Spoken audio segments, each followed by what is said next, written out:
kind of grade, political prostitution is not acceptable. He can do the prostitution with the old order, but I think the new order, which is exposed, cannot allow political prostitutes. And unfortunately, Baba has turned out to be a political prostitute who cannot resist the temptation to go into bed with any offer that is there by an illegitimate government. For his own stomach. I think Mr. Raila is just angling for his own stomach. He's not angling for anybody's stomach. He has not even demanded justice for the kids who died. How can he be rushing to go into government when kids have died? Even some we don't know where they are. People have been abducted, we don't know where they are. Before going to negotiate with a criminal, why would he demand that the criminal comes clean on what has happened to this country? Huh? So if he's unable to balance a budget, if he has to mortgage the country to keep governing, he has no business being in power.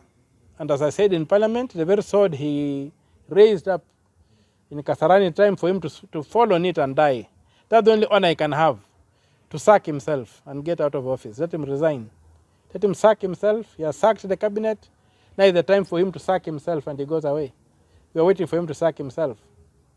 These are the things that are coming up to dialogue, whatever. These vultures, the same old vultures that have denied this country a chance to move forward, are circling for the thing they are going to feed on the blood of the children who are cut down on the streets of Nairobi and dance on their graves. Must be rejected, must be resisted, and must be defeated. And we are going to fight and defeat this character.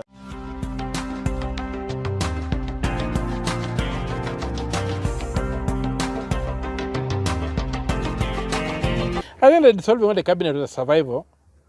That very sword the president was swearing that he was going to use to chop people, he should have fallen on that sword and died with this government.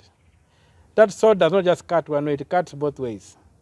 So if he's unable to balance a budget, if he has to mortgage the country to keep governing, he has no business being in power. And as I said in Parliament, the very sword he raised up in Kasarani